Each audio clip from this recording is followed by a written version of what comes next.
Vamos caminhar um pouco mais com o nosso Deus.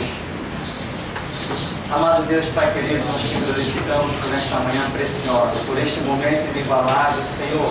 Aqui viemos em busca das coisas antigas e em busca das coisas novas, porque o Senhor disse que é necessário tirar do seu bom tesouro tanto coisas antigas quanto coisas novas. E nós cremos, ó Deus, que esta é a tua revelação plena. O passado é diante de ti presente, Senhor, e o futuro também está nas tuas mãos. Viemos em busca de conhecimento, ó Deus, viemos em busca do teu Espírito, da tua verdade. Capacita-nos a aprender nesta manhã, para que o teu nome seja glorificado. Queremos ser obreiros aprovados, tu conheces os nossos corações. Viemos em busca de algo que tentamos glorificar o teu nome e não exaltar-nos a nós mesmos. Por isso, Senhor, nos dá a tua graça, pois sem ti nada podemos fazer. Em nome de Jesus. Amém. Amém. Então, nós estamos seguindo aqui uma matéria que não terminamos anteriormente, chamada As 70 Semanas de Daniel. Porém, mais especificamente na nossa página 31, nós temos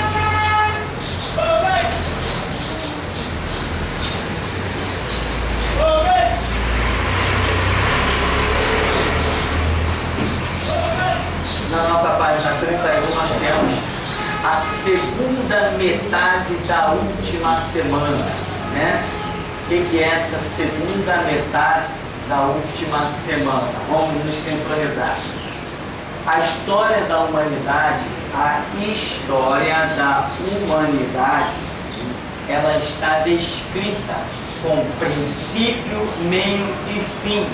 Deus, soberano, transcendental, onisciente, determinou o princípio, meio e fim da humanidade.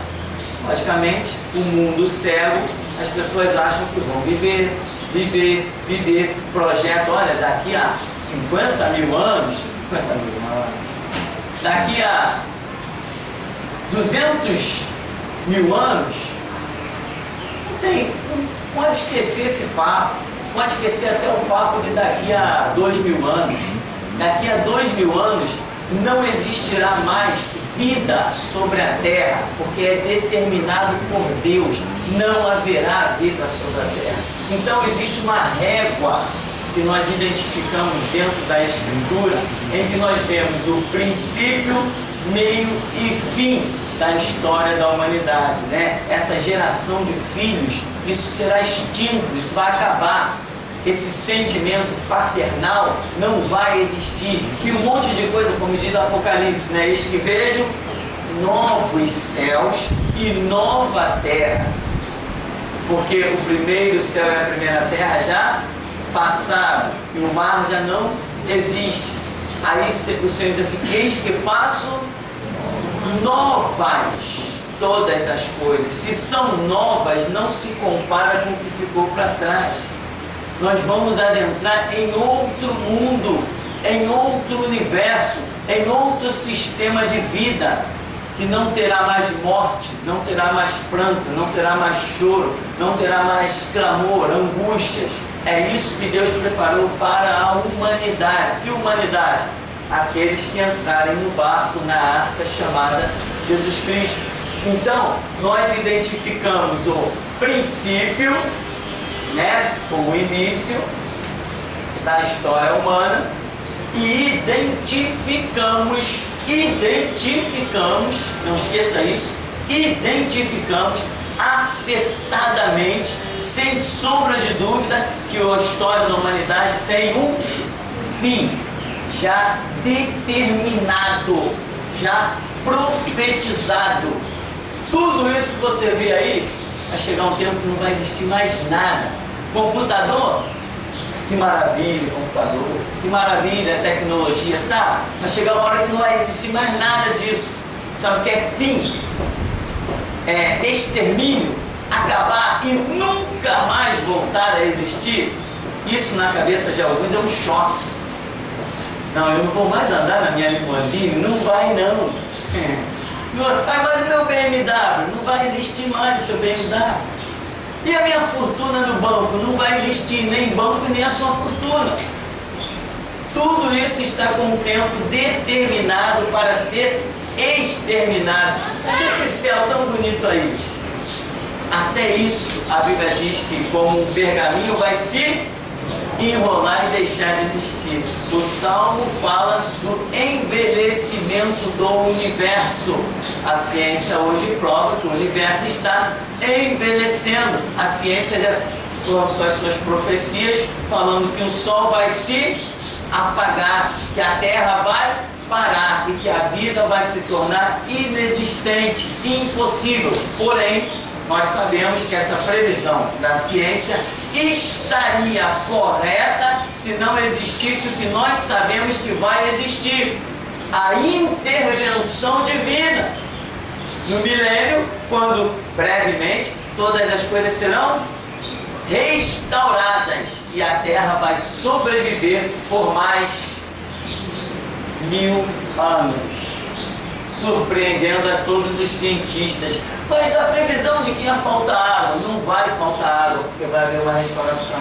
A previsão de que ia faltar comida, não vai, porque vai haver uma restauração. A previsão da ecologia, a camada de ozônio, cadê? Sumiu tudo, porque houve uma intervenção. Então, a história da humanidade, a nossa história, está determinada e não tem para onde fugir. Pode inventar o elixir da vida, pode fazer base na Lua, base em Marte, onde quiser. A história da humanidade vai ter fim.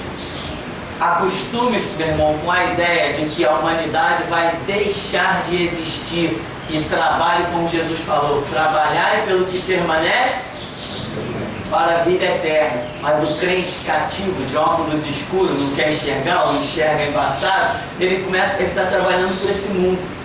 Vou conquistar um carro, mas não está pensando em conquistar uma alma, nem a dele. Eu vou conquistar uma casa, mas não está pensando nas coisas espirituais. Vai chegar uma hora que ele vai se surpreender e vai ver que o material foi-se. Então nós temos aqui o início da história da humanidade, né? Quando que a história da humanidade começa? Um camarada chamado Adão, ou Terra.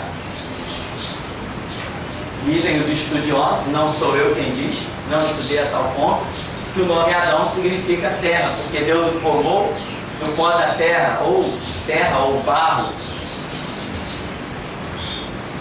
Existe um livro, existem vários livros que falam de uma raça humana pré-adâmica, ou seja, antes que Adão tivesse existido, já teria havido sobre a face da terra uma raça de homens sem chance, sem lógica e não tem nem argumento.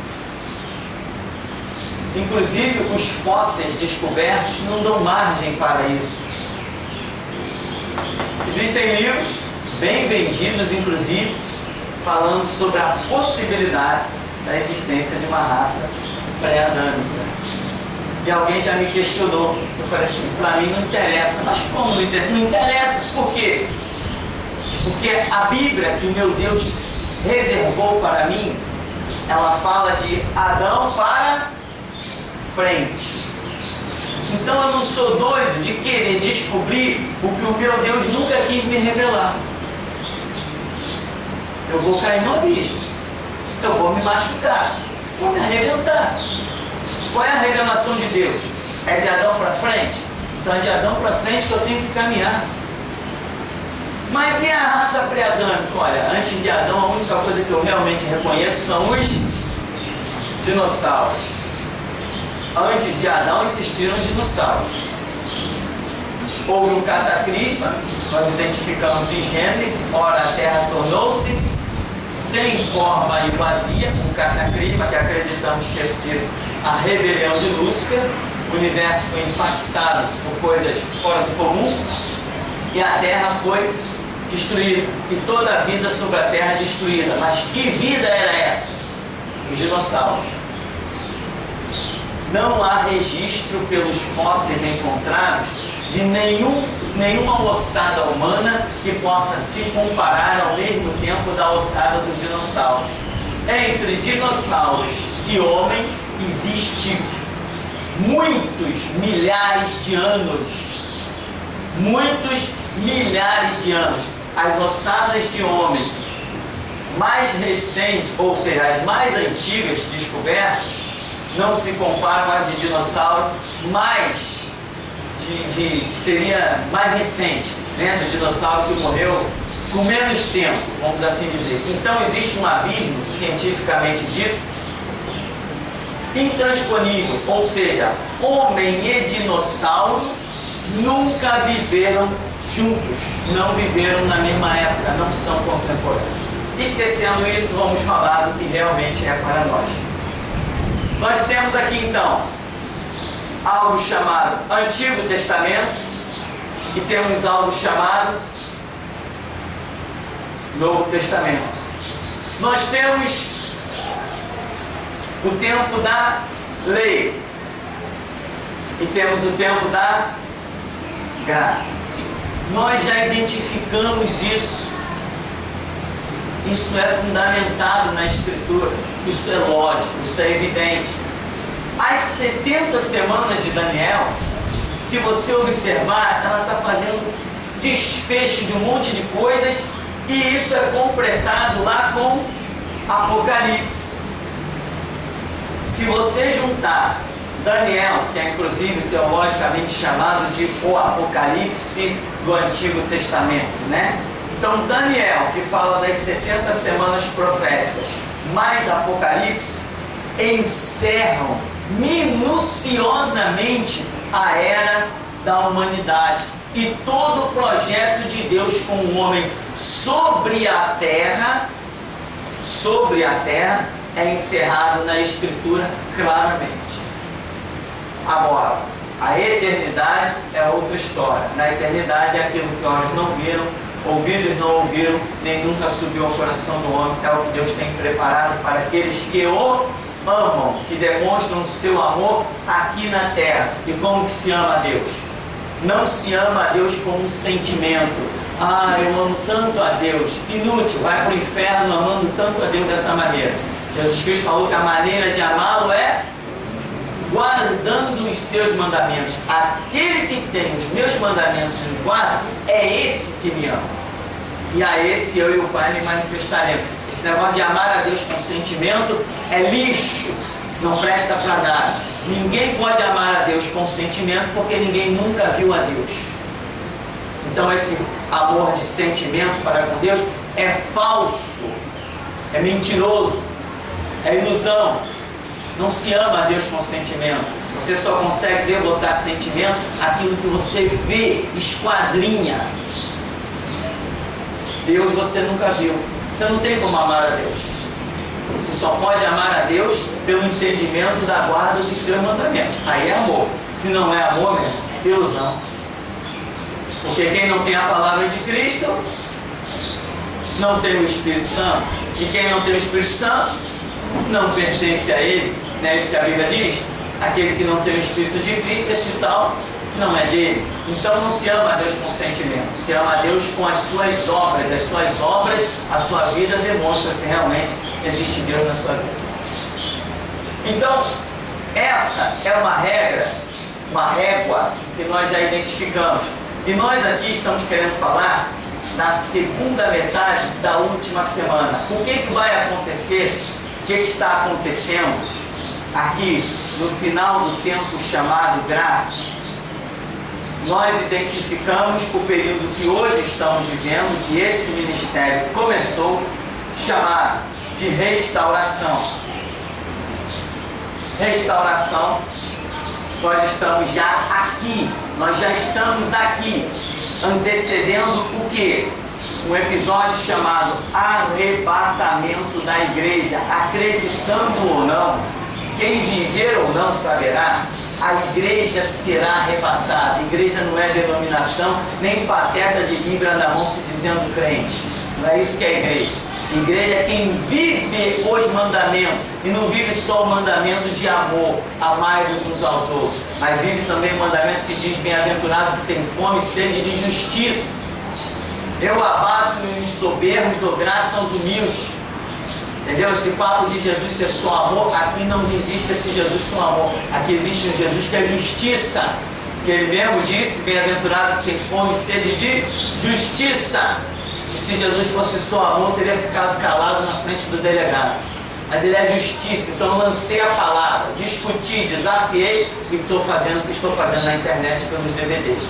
Porque o meu Jesus não é só amor, é chicote também. Se alguém quiser um Jesus que é só amor, vai ter que procurar em outro lugar, que não temos isso. Então, o arrebatamento é antecedido pela voz da restauração. A igreja sai da terra, né? E é manifesto mais explicitamente um período de 7 anos, que quem vai estar reinando nele? O tal do anticristo, um período de 7 anos. Vamos chegar até aqui. O homem do pecado, ou aquele que vem nas asas das abominações, ou ainda aquele que não terá desejo por mulheres, subentende que vai haver no poder aí um homossexual. É o que subentende. Dá para a gente dar muito crédito a essa história, pelo que nós estamos vendo no dia de hoje, amém? As leis estão colocando o homossexualismo lá em cima, e o cara que é heterossexual não está tendo mais direito nem de falar. Não é o que está acontecendo? Aguardem o próximo vídeo. Então, vem um período aí, 7 anos, o homem do pecado. Só que esse período, ele é dividido em primeira parte e segunda parte, como a Bíblia chama de 42 meses, ou ainda 1260 dias, ou ainda tempos e metade de um tempo, profeticamente diz Daniel. Tudo isso tem a ver com uma das partes desse reinado do anticristo, que é por 7 anos. Então, aqui no nosso estudo da página 31, a segunda metade da última semana. Esse período aqui, nós estamos falando dessa metade aqui final, que nós também chamamos de grande tribulação. Então, a segunda metade da última semana. Por que esse período é chamado última semana, visto que a história da humanidade ainda não se encerra aqui?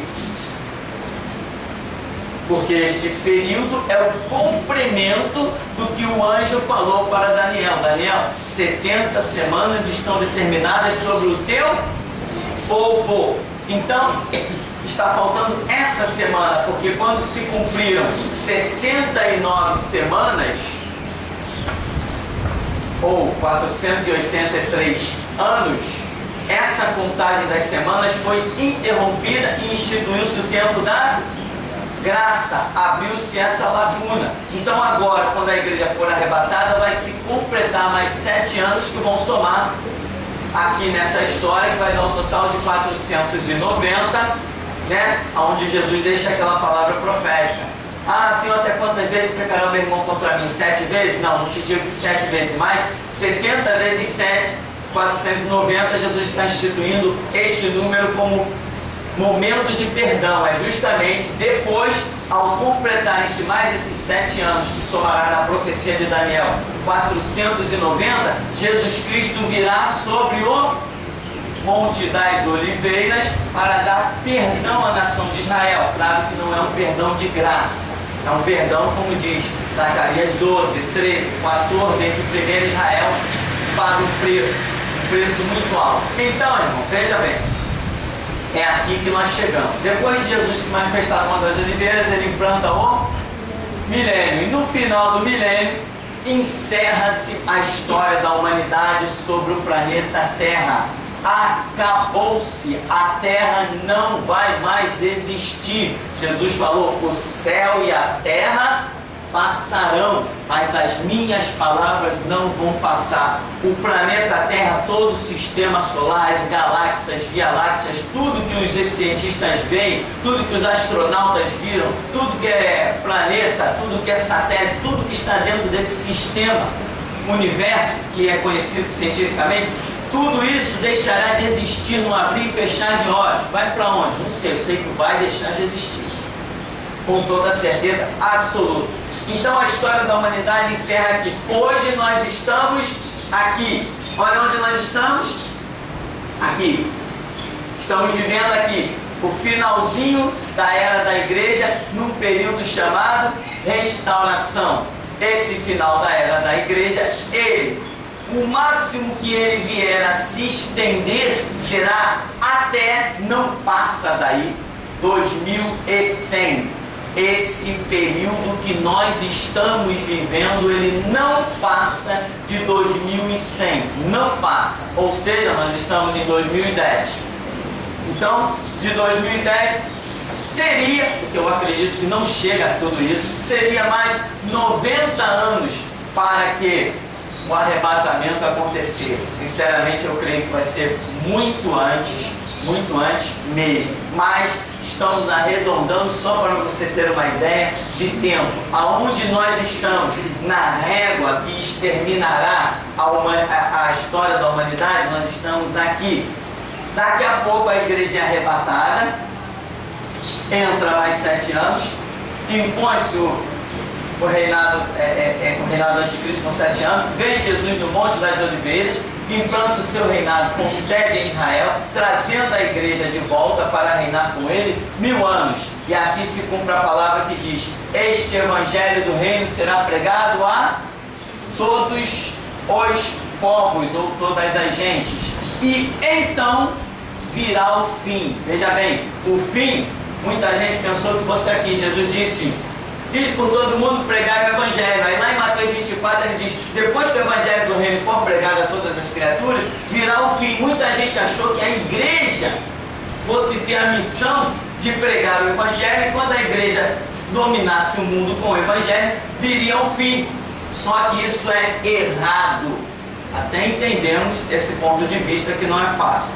É errado. A igreja já estava predito e previsto a queda da igreja. A igreja não iria dominar o mundo. A igreja, Paulo, Pedro, Tiago, João, Jesus Cristo, Judas, todos esses escritores deixaram evidente que a igreja no seu fim conheceria uma história chamada apostasia, ou seja, são aqueles que foram ministros da palavra e da fé, vão retroceder, voltar atrás. Então já estava predito que a igreja se tornaria apóstata. Uma igreja apóstata não domina o mundo. Hoje nós temos como exemplo clássico de apostasia as Assembleias de Deus, que estão dando metade do púlpito, pensam eles, né? Metade do púlpito para Jesus, metade para o diabo. Por tudo que é político entra nas Assembleias de Deus. Tudo que é político, tudo que é vereador, que quer se candidatar, agora tem uma aí que vai chegar à presidência, apoiada pelas Assembleias de Deus. E o meu Jesus já me disse: aonde entra político eu saio. O meu já me disse isso. O Cristo que pregamos aqui não tem homem no Congresso Nacional, nem candidato a sei lá o quê. Não tem. Ele não admite. Brasília, ele nunca pisou lá. O meu Jesus nunca pisou em Brasília. Então, a apostasia já estava predita. Então, já estava predito que a igreja não dominaria o mundo. A igreja se tornou autoajuda, cesta básica, um monte de coisa. A igreja perdeu a sua visão. Então a apostasia já estava predita. Paulo diz que primeiro viria a apostasia, depois viria o homem do pecado e depois Jesus Cristo se manifestaria. Foi isso que Paulo disse? Quando os irmãos estão vendendo suas propriedades, estão desesperados, Jesus vem logo, falou: não, peraí, não é assim. Primeiro vem a apostasia, não é isso que Paulo diz claramente lá, Tessalonicenses, 2 Tessalonicenses, ele diz: vem a apostasia, vem o homem do pecado, e então Jesus Cristo se manifestará. É isso que Paulo diz, e nós estamos certos. Nós estamos vivendo aqui a restauração. Por quê? Porque houve uma apostasia, veio o homem do pecado, e depois Jesus Cristo se manifestará no Monte das Oliveiras. Paulo estava certo, concordo com ele. Estava certíssimo. Então, esta é a história. A igreja não vai dominar o mundo, não vai. Aliás, que se misericórdia, mas a realidade eu vou te dizer, meu irmão, se a era da igreja se estendesse por mais tempo ainda, outras religiões dominariam o mundo completamente e o evangelho seria totalmente soterrado. Porque é isso que está predito. Entende? Se uma igreja apostata, ela deixa de ser igreja. Hoje nós temos estatísticas do islamismo, que foi a religião que mais cresceu no mundo todo. Enquanto que o evangelho, em lugares onde o evangelho dominava em 100%, hoje não se acha nenhum cristão. Você tem ideia do que eu estou te dizendo? Aquela religião muçulmana, embora a gente saiba que aquilo não é religião, etc, etc, mas seja lá como for aquela ideologia, está dominando, está invadindo Estados Unidos, está invadindo a Europa, está invadindo tudo que é canto. E lugares aonde foram a glória do evangelho, centros de revolução espiritual, hoje não se ouve nem falar em Jesus Cristo. Lugares como a Inglaterra, que hoje pessoas lá declaram, não, o evangelho aqui já era, passou e nós não queremos mais. A Inglaterra, que um dia a Margaret Thatcher disse, a Bíblia é a glória da Inglaterra, é mesmo? Então, meu irmão, hoje essa é a história. A igreja não dominará o mundo e ponto final. Fale quem quiser, falar o que quiser, não vai dominar e acabou-se a história. A igreja hoje ela está precisando ser restaurada, acordada. Lembra da parábola das 10 virgens? À meia-noite ouviu-se um grito. E para que era o grito? Para acordar quem? O grito não era para acordar os espíritas, o grito não era para acordar os católicos, o grito não era para acordar os islamistas, os muçulmanos, ou sei lá que raça fosse. O grito era para acordar quem? As igrejas. Quem é que está dormindo? As igrejas. Então a igreja não vai dominar nada, acabou a história. É restauração, é acordar os poucos que vão se acordar para que o arrebatamento se cumpra. A grande massa dos cristãos vai ficar nessa história aqui, meu irmão. Se for arrebatado 10%, olha, foi muito. Vão ficar a grande massa que vai ter que encarar aí o império do anticristo. E muita gente vai negar a fé, porque nesse período aqui só vai poder ser salvo botando a cabeça na guilhotina. Muita gente não vai ter coragem para isso, porque aqui, graça, salvação, moleza, é aqui, até o período que nós estamos vivendo. Quando então o reinado do anticristo, salvação só com derramamento do próprio sangue. Né? Senhor, de onde vieram os da grande tribulação? Eles tinham o quê? Vestes brancas, salpicadas de sangue, demonstrando o símbolo do martírio nas suas vidas.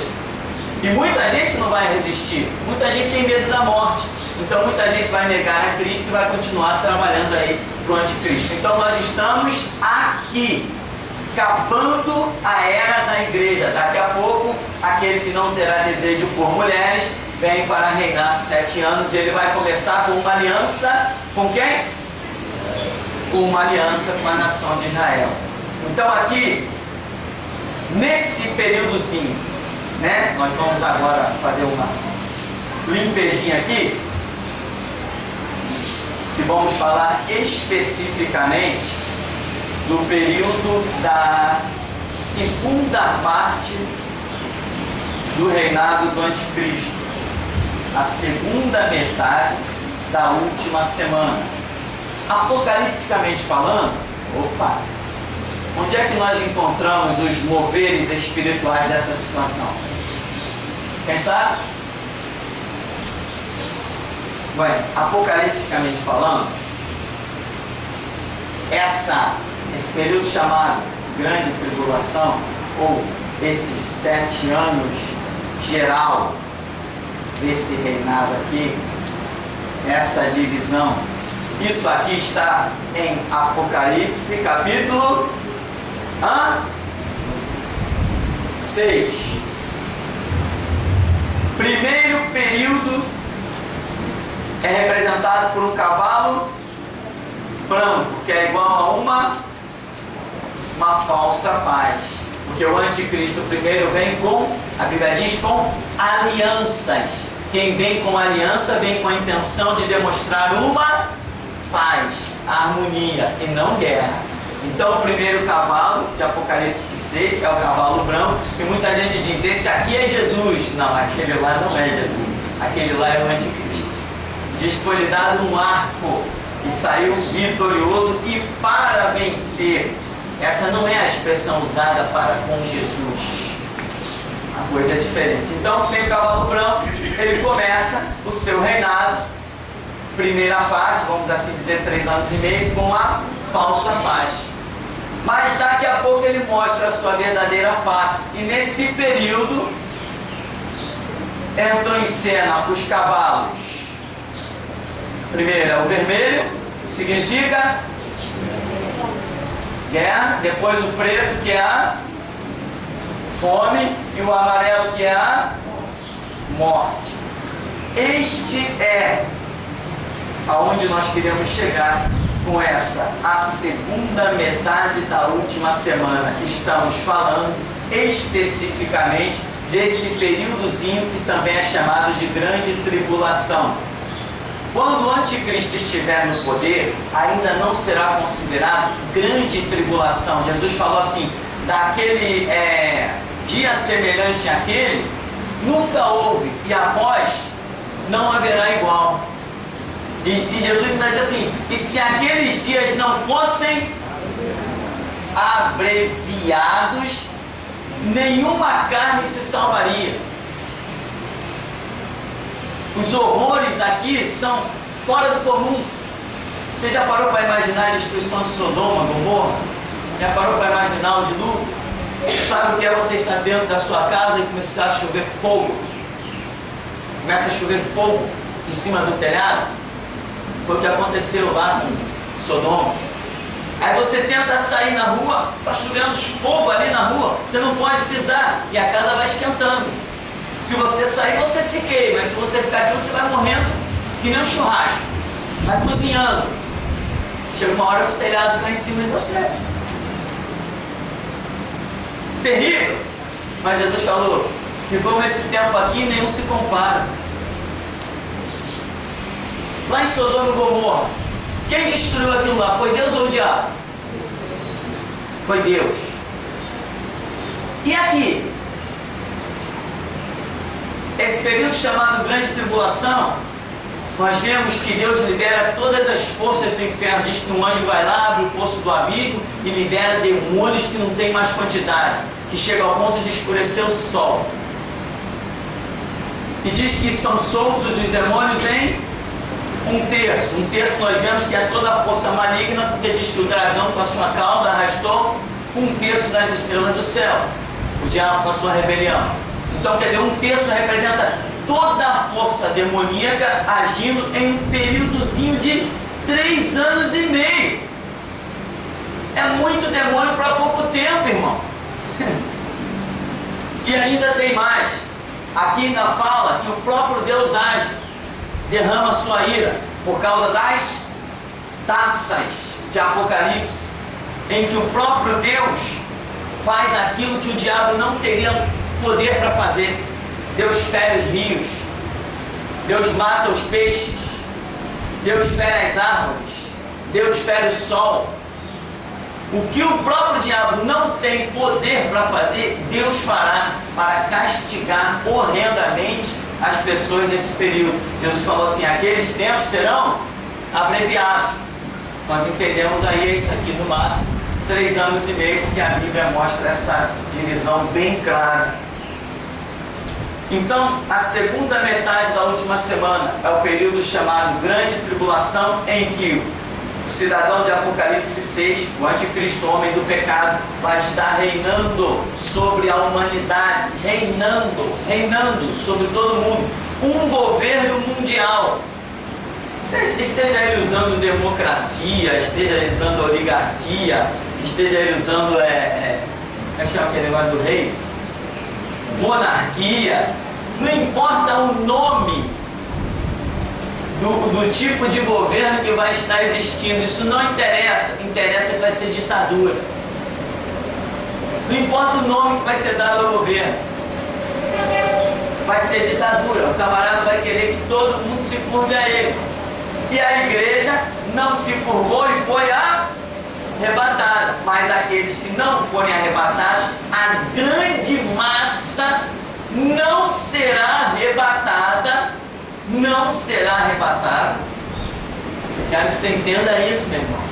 A grande massa chamada evangélica não será arrebatada. Somente serão arrebatados os que estiverem vivendo o mover da restauração. Só batista, metodista, presbiteriano, assembleiano na política, ninguém será. Somente dou em quem doer, esta é a verdade, eu ponho a minha cabeça a prêmio, a minha vida à prova. Só quem estiver vivendo este mover. Eu não disse que é quem estiver dentro de uma igreja com nome de restauração ou até pregando a restauração. Eu não disse que é estar dentro de uma igreja física. Eu disse estar no mover, realizando no centro da vontade de Deus o que Deus quer que seja realizado dentro deste período. E tem muita gente aí totalmente iludida. Estou na igreja, não sei de onde. Pastor, a minha visão é essa aí da restauração. Aí mesmo, vai em frente, que seja mesmo.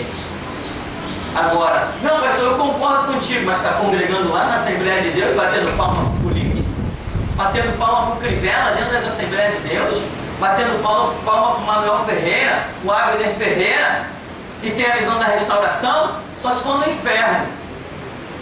Aqui não, porque essa visão aqui não concorda com o político.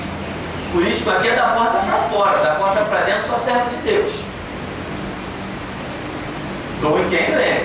Então, esse período aqui é terrível. Para escapar desse período aqui, só pela portinha chamada arrebatamento. E arrebatamento só para quem estiver no mover da restauração. A restauração é chamada de o grito da meia-noite. E esse grito é para despertar as igrejas. Ou seja, as igrejas hoje estão, lembra aqui, na apostasia. As igrejas estão dormindo. Quer reconhecer uma igreja dormindo? É só o pastor apoiar candidato político. A política está dormindo. E aí você vai achar quem? Todo mundo está apoiando. Todo mundo está apoiando. Assim, eu encontrei um irmão uma vez. E aí, como é que vai, como não vai? Aquele papo de ex-seminarista, né? Aí ele falou assim, nós estamos lá com uma obra lá na Baixada, num canto desse, qualquer, uma coisa assim. Aí nós estamos com um homem lá apoiando a gente, que tá, beleza. Eu falei, um homem. Aí a conversa foi, quem é o homem que está apoiando ele? Um político. Aí a conversa continuou, e aí, quem é que apoia vocês lá? Assim, ó, lá só Jesus. Não, mas tem que ter um político para apoiar a igreja. Eu falei, não, lá é proibido. Lá não entra político. Semblante mudou. Tá, Pai do Senhor, Pai do Senhor. Vai e não volte, meu irmão. Que papo de eu lá preciso de político?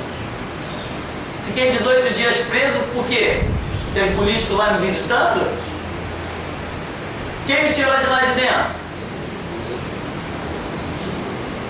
Quem é que me dá a palavra? Quem é que vai glorificar o seu nome poderosamente? Dia 7 tem mais uma audiência. A gente vai lá de novo. Quem quer ir? Vai com uma camisa bem bonita, irmão. Bíblia assim, Constituição não. Pelo menos você pode fazer companhia na prisão. Então, meu irmão, restauração é o período que estamos vivendo, que vai gerar o arrebatamento. Quem não for, e eu te digo, 90% da igreja não vai ter que ficar para passar pelo reinado do anticristo. Aqui a coisa é séria, é muito séria. Temos alguma pergunta? Muitos não estão preparados para ouvir certas verdades. Deixa eu contar para você algumas experiências que me têm sido participadas por e-mail, às vezes telefone. A maioria eu normalmente esqueço, porque eu não dou papo, irmão. Às vezes a minha esposa não está em casa para atender o telefone toca, quando eu acabo atendendo, e é alguém que me pega de papo, sabe? E depois eu tô ali no telefone fazendo as coisas no computador, quando a pessoa desliga, eu, graças a Deus, desligou, e eu volto para os meus afazeres, eu até esqueço o que falou, entendeu? Então, muitas pessoas ligam para cá com esse papo, estou trabalhando, estou fazendo a obra, não, eu concordo com a visão do pastor, mas a minha igreja não tem essa visão. Não, eu concordo com a visão do pastor, mas eu não tenho coragem de implantar essa visão na minha igreja. Tinha um camarada que vinha aqui que também pensava que era pastor. Aí pedia material do ministério, baixava da internet, fazia festa. Depois de 3 meses que ele está em contato com o ministério, eu perguntei assim: vem cá, você já deu algum CD de presente lá na sua igreja? Não dei não, que a visão é muito forte, né? A visão é muito forte, não sei como é que as pessoas vão reagir. Quer dizer, o que ele queria? Ele queria aprender as coisas no site, aprender com os CDs e DVDs que pediam no ministério, com a apostila que ele levou, ele queria aprender e se exibir lá para a congregação dele, lá na Barra. Era o que ele queria, porque se ele realmente quisesse levar a verdade, que ele tivesse conhecido, ele já teria dado CD na congregação, já teria botado a apostila para rodar dentro da congregação, os DVDs. Na verdade, ele queria o quê? Viver de status, né? O status, os dízimos, as ofertas. E tem muito cara que parece ser um bom cidadão, parece ser um ótimo crente, mas quando você toca aqui em dízimo e oferta, você descobre que o desgraçado não passa de um mercenário. Tem um aqui embaixo do Santo Cristo que é isso. Não! Eu faço a obra e as pessoas seguem para onde quiser. Mentira! Mentiroso! Se tocar aqui em dízimo e oferta, aí você vê quem realmente é servo e quem não é. Pastor, 2 perguntas. Referente ao assunto que o senhor falou da volta do Filho do Homem, volta do Cristo e do Filho da. Seria profetizado em Mateus 10, 23, quando Jesus fala: quando porém vos perseguirem uma cidade, fuja para outra, porque em verdade vos digo que não acabareis de percorrer as cidades de Israel até que venha o Filho do Homem. Veja bem, Jesus está falando de vir o Filho do Homem, né? Até um detalhe interessante, porque vir o Filho do Homem, ou seja, o retorno de Cristo, não é para a igreja. Jesus Cristo, né? Assim você vai entrar em tudo que é igreja. Irmão, Jesus vai voltar, Jesus está voltando, Jesus vem buscar a gente. Tá? Não. A Bíblia fala para a igreja, fala de arrebatamento. Arrebatamento é a igreja que vai. Não é Jesus vindo. Aí no texto que você leu, Jesus está dizendo: não terminarei de percorrer as cidades de Israel sem que vejam vir o Filho do Homem. Você vê que especifica cidades de Israel. Quer dizer, percorrer as cidades de Israel? Ora, mas é tão pouca. Significa que o fato que vai acontecer é muito rápido. Porque só percorrer a cidade de Israel é moleza. Ainda mais no tempo que vivemos. Entrando num carro, você percorre todas as cidades em pouco tempo. Mesmo em fuga, como o texto está querendo dizer. Então Jesus está querendo dizer que o momento ali vai ser uma coisa tão rápida que não vai dar tempo nem de percorrer todas as cidades de Israel. Então ele diz, e o Filho do Homem virá. Então nós vemos aí uma linguagem muito específica para Israel. Então podemos também concluir que está sendo falado já de um período em que Israel vai estar dentro do período de 7 anos do reinado do Anticristo, quando estarão sendo perseguidos aqui na grande tribulação. Eu identifico esse texto aqui dentro, porque Jesus diz, está falando da volta dele. Nós sabemos que nessa grande tribulação de 3 anos e meio, no final, Jesus Cristo vem para os judeus, como diz o texto, sobre o Monte das Oliveiras. A igreja já foi arrebatada, pelo menos uns 7 anos antes. Então, Jesus vem para os judeus no Monte das Oliveiras, mas eles serão duramente perseguidos aqui, nesse período chamado Grande Tribulação, que no finalzinho, antes de Jesus se manifestar, Israel vai estar sofrendo aqui uma guerra. Que guerra é essa? A Terceira Guerra Mundial, chamada biblicamente de Guerra do Armagedon.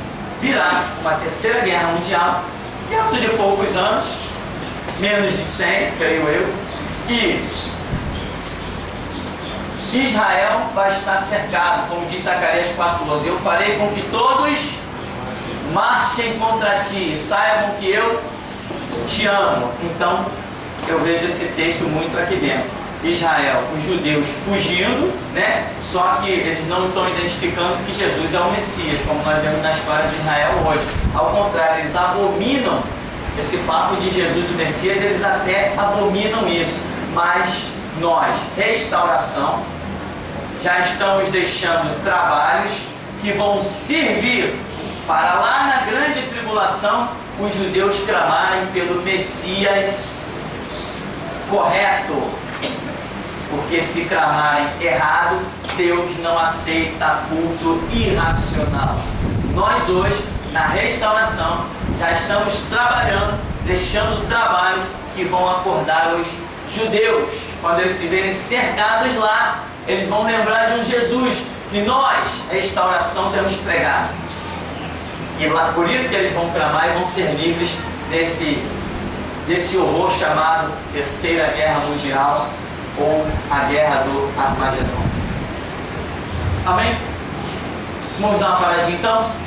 Vamos dar uma paradinha? Pegamos bons livros dados.